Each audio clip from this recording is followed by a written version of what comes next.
إن الحمد لله نحمده ونعوذ بالله من شرور أنفسنا ومن سيئات أعمالنا من يهدي الله فلا مضل له ومن يضلل فلا هادي له وأشهد أن لا إله إلا الله وحده لا شريك له وأشهد أن محمدا عبده ورسوله أما بعد فإن خير الحديث كتاب الله وخير الهدي هدي محمد صلى الله عليه وسلم وشر الأمور محدثاتها وكل محدثة بدعة وكل بدعة ضلالة وكل ضلالة في النار। আসসালামু আলাইকুম ওয়া রাহমাতুল্লাহি ওয়া বারাকাতুহু। আমরা যেমন গতকাল বলছিলাম যে আমরা কিছু টার্ম বা কিছু পরিভাষা অথবা কিছু অভিব্যক্তি নিয়ে একটু কথা বলবো, যেগুলো আমাদের আলোচনায় এগেন এন্ড এগেন আসবে। আপনারা হয়তো অনেকে জানেন অলরেডি এটা, তারপরে আমরা একটু ক্লিয়ার করে নিতে চাই। একটা সেরকম শব্দ হচ্ছে আকীদা। আকীদা শব্দটা খুব ঘন ঘন ব্যবহার হবে বা হয়, অথচ অনেক সময় আমাদের মানে এটার সম্বন্ধে ক্লিয়ার আইডিয়া থাকে না যে কি বলা হচ্ছে এখানে। আকীদা আকদ শব্দ থেকে আসে। আকদ বলি আমরা, উকদাতুন বা আকদ বলি, যেটা বিবাহের বন্ধন যেটা করা হয় সেটা আকদ বলি আমরা।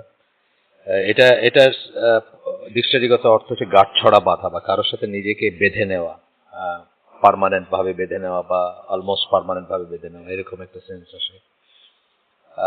আর যখন ইসলামে বা ধর্মীয় কথোপকথন বা ধর্মীয় ডিসকাশনে যখন এটা ব্যবহার করা হবে, তখন এটার মানে হবে বদ্ধমূল ধারণা।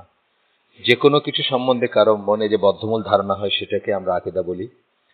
আর ইসলাম সম্বন্ধে আমাদের যে ধারণাগুলা থাকবে, বদ্ধমূল ধারণা থাকবে মনে, সেটাকে ইসলামে আকীদা বলি।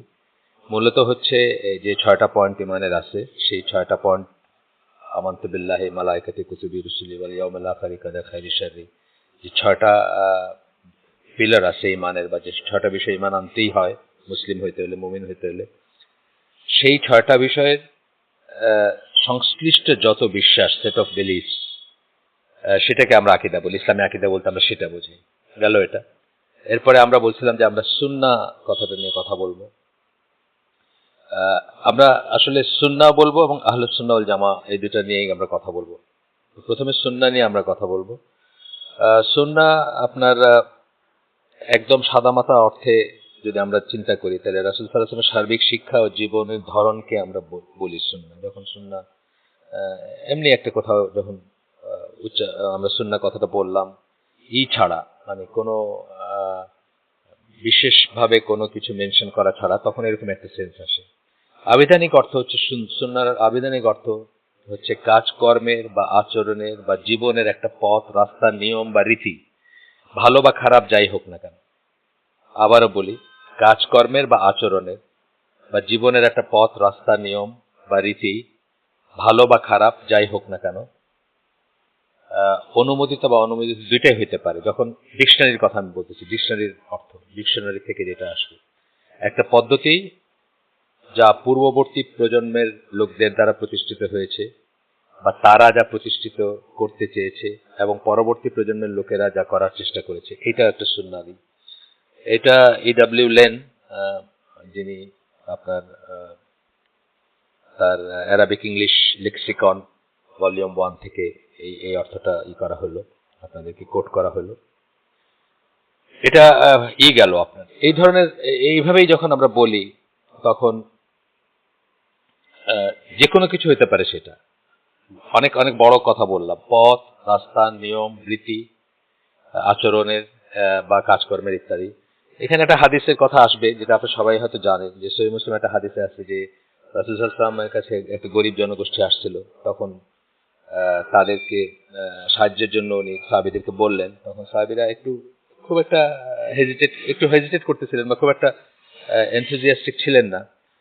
আমার তো অবস্থায় রাসূল সাল্লাল্লাহু আলাইহি ওয়াসাল্লাম একটু বিরক্ত হলেন তাদের। তখন একজন আনসার সাহাবী এক পাত্র রূপা নিয়ে এসে হাজির হলেন এবং তার দেখা দেখে অন্যরা আরো দান সামগ্রী নিয়ে আসলেন। রাসূল সাল্লাল্লাহু আলাইহি ওয়াসাল্লামের চেহারায় একটা সন্তুষ্টি ফুটে উঠল এবং তিনি বললেন যে কেউ ইসলামে কোনো ভালো প্রথা, সুন্নাহ টার্মটা উনি ইউজ করছেন, প্রচলিত করবে, তারপরে যার উপর অন্যেরা আমল করবে, তখন তার নামে পরবর্তী আমলকারীর মতোই একটি নেকি লিপিবদ্ধ হবে।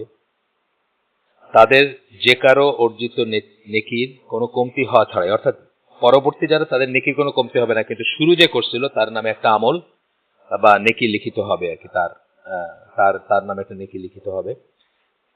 আচ্ছা, এরপরে বলতেছেন আর যে কেউ যদি ইসলামে কোনো মন্দ সুন্নাহ বা খারাপ সুন্নাহ প্রচলন করে, খারাপ রীতি প্রচলন করে, এই যে সেন্সটা আসতেছে এই হাদিসের ভিতরে, মন্দ প্রথার প্রচলন করে এবং তারপর যদি লোকেরা সেটার উপর আমল করে, তবে তার নামেও আমলকারীর সমান পরিমাণ গুনাহ লিপিবদ্ধ হবে, তাদের দুজনের কৃতকর্মের গুনাহের কোনো কমতি ছাড়া। অর্থাৎ ইরেসপেক্টিভ অফ কারা কয়জন করলো কি করলো, তাদেরটা কোনো কমবে না, ভালো কাজেরও তাদের সব কমবে না, খারাপ কাজেরও গুনাহ কমবে না, কিন্তু যারা প্রচলন করছিল আদতে তাদের যদি ভালো করে থাকে তাহলে একটা নেকি যোগ হবে, আবার খারাপ করে থাকলে গুনাহ যোগ হবে, সম পরিমাণ গুনাহ লিপিবদ্ধ হবে। এইখানে যেমন সুন্নাহর যে ব্যাপারটা বলা হয়েছে, এটা ভালো এবং খারাপ মিলাই বলা হয়েছে। একটা আমরা যে ডেফিনেশনটা ডিকশনারিতে পড়লাম সেটা খুব কাছাকাছি একটা সেন্স এখানে আছে। এরপরে ধরেন সুন্নাত আল্লাহ কথাটা ব্যবহৃত হয়। আল্লাহর সুন্নাহ বলতে আল্লাহর আইনসমূহ, আদেশসমূহ, এই মহাবিশ্বে যেভাবে চলে, ধরেন কোনো একটা কিছু মানে গরম, মানে জাল দিলে নিচে যদি আমরা আগুন দিই সেটা গরম হয়, এটা একটা আল্লাহর দেওয়ার নিয়ম। বা আরো এরকম নিয়ম আছে, যেমন গ্র্যাভিটেশনটা আল্লাহর দেওয়া একটা নিয়ম, যে প্রতিটি বস্তুকে নিজের দিকে টানে, এটা আল্লাহর দেওয়া একটা সুন্নাহ। এই সৃষ্টির জন্য এটা আল্লাহ নিয়ম বেঁধে দিয়েছেন। এরকম সেন্সে সূরা কয়েকটা জায়গায় কোরআনে এরকম সেন্সে ব্যবহৃত হয়েছে। আপনার সূরা আহজাবের 62 নম্বর আয়াত, সূরা ফাতহের 23 নম্বর আয়াত এবং সূরা ইসরার 77 নম্বর আয়াতে এই সেন্সে ব্যবহার হয়েছে কথাটা। এরপরে আসতেছে যখন আমরা কোরআন সুন্নাহ বলি, অনেক সময় আমরা বলি কোরআন সুন্নাহ, এই শব্দ দিয়ে আমরা এইভাবে যখন বলি কোরআন সুন্নাহ বা কোরআন সুন্নাহ আছে বা কোরআন আল্লাহর কিতাব ও রাসূলের সুন্নাহ যখন বলি, তখন এই শব্দ দিয়ে আমরা বোঝাই যে রাসূলের মাধ্যমে যে দিক নির্দেশনা পাইছি আমরা, বা যা রাসূলের মাধ্যমে যে হিদায়াত, দিক নির্দেশনা, নিয়ম কানুন পাইছি, কোরআনের অতিরিক্ত যেটা পাইছি সেটাকে তখন বোঝানো হয়। আমি আসলে এই অডিও ক্লিপটা বেশি বড় করতে চাচ্ছি না, অংশ থাকবে, আপনারা একটা একটা করে শুনে নিন। সুন্নাহর উপর কথা আমার শেষ হয় নাই, তথাপি আমি এটা এখন শেষ করে দিচ্ছি, এরপরে আরেকটা অংশে আমি হয়তো আবার রেকর্ড করবো ইনশাআল্লাহ।